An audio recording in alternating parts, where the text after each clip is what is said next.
शामिर साहब, आपकी नज़र में कल चित्राल में वज़ीर आज़म ने जो स्टेटमेंट दी सुहेल आफरीदी साहब के बारे में, और अब सुहेल आफरीदी साहब का तर्ज अमल जिस अंदाज में वो सियासी क़ुव्वतों से राबते कर रहे हैं, क्या कुछ बर्फ़ पिघल रही है दर्जा हरारत में? जो सियासी दर्जा हरारत जिसकी हिद्दत हम महसूस कर रहे थे, उसमें कमी आती मालूम हो रही है आपको?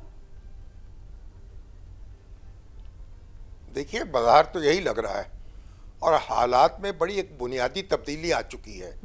इससे पहले इमरान खान साहब और गंडापुर भी कहते थे कि अफगान तालिबान से रब्ता होना चाहिए, उनसे बात होनी चाहिए, और बार बार ये बात कही जाती थी सूबाई हुकूमत की तरफ से कि हमें काबुल जाने का मौका दिया जाए और हमें काबुल से बातचीत करने दी जाए।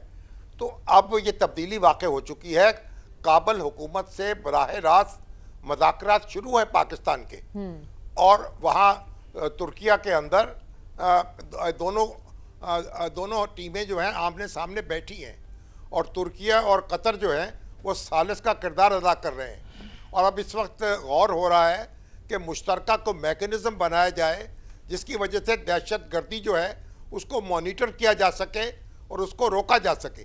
तो ये एक बड़ी जौहरी तब्दीली आ चुकी है इस मामलात में कि अफ़गान तालिबान और हुकूमत पाकिस्तान एक दूसरे के साथ बातचीत कर रहे हैं और उसमें सालिस भी मौजूद हैं। तो इसलिए ये बात तो अब ख़त्म हो गई कि तालिबान हुकूमत से रब्ता होना चाहिए या सूबाई हुकूमत को इस सिलसिले में कोई तकलीफ देनी चाहिए। तो अब यह जब आपका रब्ता यानी तालिबान हुकूमत से हो गया, तो फिर पाकिस्तान के अंदर जो लोग दहशत गर्दी कर रहे हैं उनसे निपटना आसान हो जाएगा। और अब जो अफरीदी साहब हैं उनके लहजे में भी तब्दीली आई है, और जो एक वज़ीर आज़म ने पेशकश की है और जिस तरीक़े से उन्होंने अपने जज्बात का इजहार किया है, तो लगता यह है कि ये मामला आगे बढ़ेगा और बर्फ़ पिघलेगी, क्योंकि इस्लामाबाद और काबुल के दरमियान बर्फ़ पिघली है। तो इसलिए पेशावर और इस्लामाबाद के दरमियान भी हालात तब्दील होंगे और उनके असरात हम महसूस करेंगे। अच्छा शामिर साहब, आपको लगता है कि ये जो स्ट्रेटजी अपनाई है सुहेल आफरीदी साहब ने, पार्टी की तायद हासिल है और अडियाला से भी इस अमर की हिमायत की जाएगी? देखिए, ये दहशत गर्दी का बराह रास्त निशाना तो KPK के लोग बन रहे हैं, KPK के अदारे बन रहे हैं, KPK के कानून नाफज करने वाले जो अफराद हैं वो उन पर हमले हो रहे हैं। तो बराह रास्त उनका खून बह रहा है। तो इसलिए उनकी इनपुट लेना ज़रूरी है, उनको एतमाद में लेना ज़रूरी है, उनके साथ बैठना ज़रूरी है। और अगर वो इस पर तैयार हैं तो इस तरह, जबकि अफ़गान हुकूमत भी इस बात पर तैयार है कि दहशत गर्दी को रोकने के लिए कोई मैकेनिज़्म बनाया जाए, तो हमारे हर दाखिली मामलात भी उससे संभल जाएंगे। और हमें पूरी कोशिश करनी चाहिए ताकि खारजी और दाखिली महाज पर हम यकसुई के साथ काम कर सकें, और दोनों महाजों पर जब बैक-वक्त काम होगा तो हालात में बहुत बुनियादी तब्दीली जो है हम महसूस करेंगे। ठीक है शामिर साहब, खबरें कुछ ऐसी भी आ रही हैं कि एक तहरीक चलाई जाएगी इन साबिक रहनुमाओं की जानिब से खान की रिहाई के लिए, और सियासी टेम्परेचर को कम करने के लिए भी ये कुछ मुलाकातें करेंगे हुकूमती वज़रा के साथ भी, और फवाद चौधरी की क़यादत में एक वक्त मौलाना से भी मुलाकात के लिए जाएगा। ये सब क्या चल रहा है और आपको क्या महसूस हो रहा है? ये अचानक से सब कुछ क्यों हो रहा है? देखें, ये जो बेचारे साबिक रहनुमा हैं इन पर भी मुकदमात चल रहे हैं। 9 मई के हवाले से इन पर मुकदमात दर्ज हैं और अभी तक ना वापस लिए गए हैं, ना ये बरी हुए हैं। तो तारीख़ें भुगत रहे हैं बेचारे, और कोई कराची से को आता है, कोई इस्लामाबाद से आता है, तो तारीख़ जो है तारीख़ पढ़ रही है।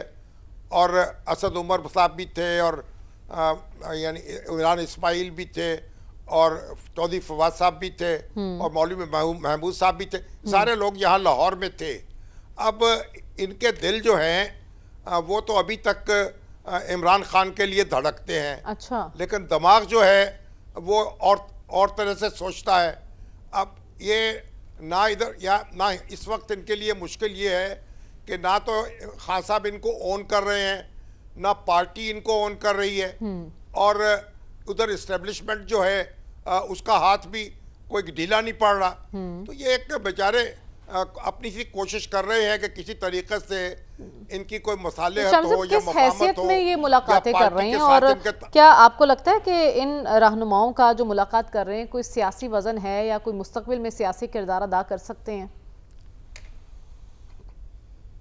देखिए, अब ये सियासी वजन तो घटता बढ़ता रहता है ना।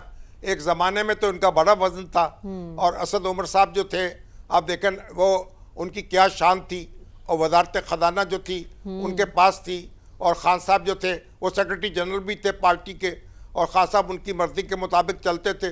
लेकिन फिर जो कुछ हुआ वो आपके सामने है। अब शाह महमूद कुरैशी जो हैं वो इस वक्त यानी आप वो जेल में हैं, बल्कि बीमार थे तो अस्पताल पहुँचे, और ये उनको उनकी मदाज पुष्टि के लिए गए, उनसे कोई मशवरा भी करना चाहते होंगे।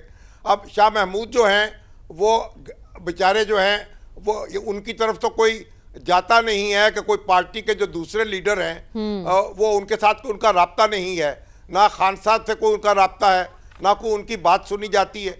तो वो अपनी जगह मुस्तरब बैठे हैं, ये अपनी जगह मुस्तरब बैठे हैं, और कोशिश इनकी ये है कि किसी ना किसी तरीके से कोई ऐसा रास्ता निकले कि खान साहब की मुश्किलात भी कम हो और ये भी कोई अपना सियासी किरदार अदा कर सके। अच्छा शामिल साहब, आपको लगता है कि ये अपने तय तो एक्टिव हुए हैं या फिर किसी के कहने पर एक्टिव हुए हैं? अब ये बेचारे किसी के कहने पे क्या एक्टिव होंगे? मेरा ख्याल है अपने तौर पर ही कोशिश कर रहे हैं। अच्छा। कोई हाथ पांव मार रहे हैं कि कोई इनकी बात सुन ले, ताकि पार्टी के अंदर भी कोई इनकी सुनी जाए, और पार्टी के बाहर जो है वो तो अभी तक उनको कोई रिलीफ नहीं मिला ना, कोई किसी किस्म का रिलीफ इनको नहीं मिला। मुकदमात भुगत रहे हैं, पेशियां भुगत रहे हैं, तो ये एक खुद बड़े मखमसे में हैं। तो अब खान साहब को चाहिए कि इनके बारे में भी वो कोई यानी मामला करें, फैसला करें, और शाह महमूद कुरैशी से बैठे हैं, उनके साथ मुशावरत की है कि रास्ता को आगे बढ़ने का मिल जाए, लेकिन वो रास्ता भी अभी टामक टोइयाँ मारने वाली बात है। अच्छा। वो रास्ते की निशानदही हो नहीं रही। ठीक है, तो रास्ते की आप कह रहे हैं निशानदही हो नहीं रही।